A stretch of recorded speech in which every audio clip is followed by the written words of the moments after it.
Assalamualaikum warahmatullahi wabarakatuh. Halo, perkenalkan nama saya Siti Nahdia Azari dari kelas 10 IPA 1 ingin membahas tentang sejarah Indonesia dan saya akan membahas 4 materi, yaitu sinkronik, diakronik, kronologi, dan periodisasi. Saya akan membahas tentang materi pertama, yaitu diakronik. Secara etimologis, kata diakronik berasal dari bahasa Yunani, yaitu dia dan kronos. Dia mempunyai arti melintas, melampaui, atau melalui, sedangkan kronos berarti waktu. Jadi diakronik berarti sesuatu yang melintas, melalui, dan melampaui dalam batasan waktu. Diakronik adalah berpikir secara kronologis, menganalisa sesuatu. Yang dimaksud kronologis sendiri adalah catatan kejadian-kejadian yang diurutkan sesuai dengan waktu kejadiannya. Diakronik adalah berpikir secara kronologis, menganalisa sesuatu. Yang dimaksud kronologis sendiri adalah catatan kejadian-kejadian yang diurutkan sesuai dengan waktu kejadiannya. Berarti sejarah yang bersifat diakronik juga berarti memanjang dalam waktu tetapi terbatas dalam ruang. Sejarah mengajarkan kepada kita cara berpikir diakronik kronologis, artinya berpikirlah secara runtut, teratur, dan berkesinambungan. Berikut ini adalah contoh diakronik atau perang Ambarawa. Jadi, saya akan membahaskan tentang kronologi pertempuran Ambarawa yang terjadi pada tanggal 20 Oktober sampai 15 Desember 1945. A. Tentara Sekutu yang diboncengi Nica mendarat di Semarang pada tanggal 20 Oktober 1945. B. Tanggal 23 November 1945, ketika matahari mulai terbit, mulailah terjadi tembak-menembak antara para pejuang kemerdekaan dengan pasukan Sekutu. C. Kolonel Sudirman mengadakan rapat-rapat dengan para komandan sektor TKR dan Laskar pada tanggal 11 Desember 1945. D. Serangan mulai dilancarkan pada tanggal 12 Desember 1945 pukul 4.30 pagi. E. Pertempuran terakhir pada tanggal 15 Desember 1945 dan Indonesia berhasil merebut Ambarawa. Sekutu dibuat mundur ke Semarang. Setelah itu, saya akan membahas tentang materi kedua, yaitu sinkronik. Kata sinkronik berasal dari bahasa Yunani, yaitu sin, yang berarti dengan, dan kronos, yang berarti waktu.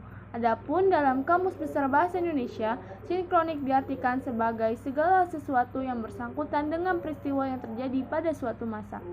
Kajian sejarah secara sinkronik artinya mempelajari peristiwa sejarah dengan segala aspeknya pada masa atau waktu tertentu dengan lebih mendalam.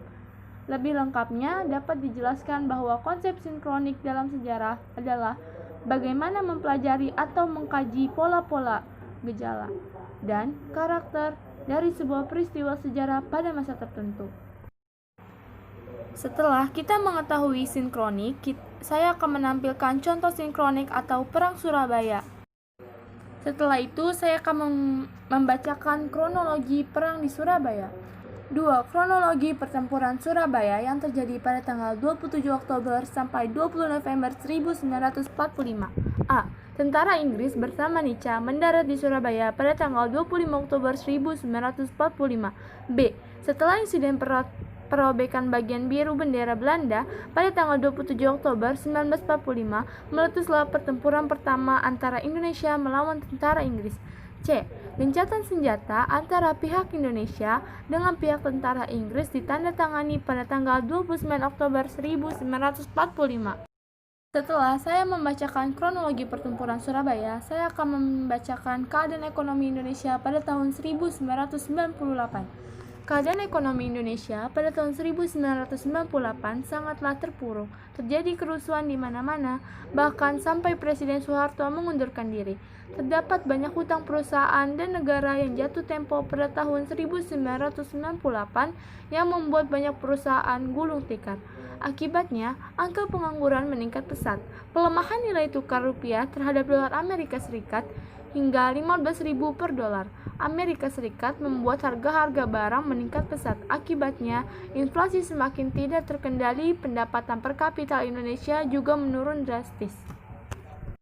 Setelah itu, saya akan membacakan suasana pada saat tragedi G30 SPKI. Tragedi G30 SPKI terjadi pada tanggal 1 Oktober. Pada saat itu terjadi penculikan dan pembunuhan 7 jenderal tentara dan beberapa orang lainnya. Soeharto pada saat itu diperintah untuk mengambil alih tentara dan menyelamatkan Soekarno. Soekarno berhasil menuju Istana Presiden di Bogor. Soekarno bersama pasukan yang dipimpinnya berhasil mengambil kontrol semua fasilitas yang sebelumnya direbut oleh pelaku G30 SPKI. Secara umum, sinkronik mempunyai ciri-ciri sebagai berikut. 1. Mengkaji peristiwa sejarah yang terjadi pada masa tertentu. 2. Menitik beratkan kajian peristiwa pada pola-pola, gejala, dan karakter. 3. Bersifat horizontal. 4. Tidak ada konsep perbandingan. 5. Cakupan kajian lebih sempit. 6. Kajian sangat sistematis. 7. Sifat kajian lebih serius dan mendalam. Setelah itu, saya akan membahas tentang perbedaan diakronik dan sinkronik. Diakronik memahami peristiwa dengan penelusuran masa lalu. 2. Mementingkan proses terjadinya sebuah peristiwa. Sedangkan sinkronik memperluas ruang dalam suatu peristiwa. 2. Mementingkan struktur yang terdapat dalam suatu peristiwa. Setelah membahas tentang materi kedua, saya akan membahas tentang materi ketiga, yaitu kronologi. Kronologi adalah istilah yang artinya diambil dari bahasa Yunani kronos, yang artinya waktu, dan logi, yang artinya ilmu. Maka disimpulkan, kronologi adalah ilmu yang mempelajari waktu atau sebuah kejadian pada waktu tertentu. Adapun kronologi digunakan dan bermanfaat pada sebuah kejadian baik kriminal maupun non-kriminal. Kronologi sering dipakai para badan hukum untuk mengetahui kapan dan persisnya suatu kejadian atau tindak pidana terjadi. Setelah saya membahas kronologi, saya akan membahas tentang materi keempat, yaitu periodisasi sejarah.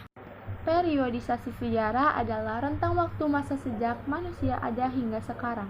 Merupakan rentang yang sangat panjang sehingga para ahli sejarawan sering mengalami kesulitan untuk memahami masalah-masalah yang muncul dalam sejarah kehidupan manusia. Periodisasi adalah pembabakan waktu yang berurutan sesuai dengan waktu kejadian. Periodisasi dalam sejarah adalah tingkat perkembangan masa dalam sejarah. Sudah selesai 4 materi yang saya bahas. Kurang lebihnya mohon maaf. Jangan lupa di like, comment, and share. Sekian, terima kasih. Kurang lebihnya mohon maaf. Wabillahi taufiq wal hidayah. Wassalamualaikum warahmatullahi wabarakatuh. Semoga kalian suka. Bye-bye.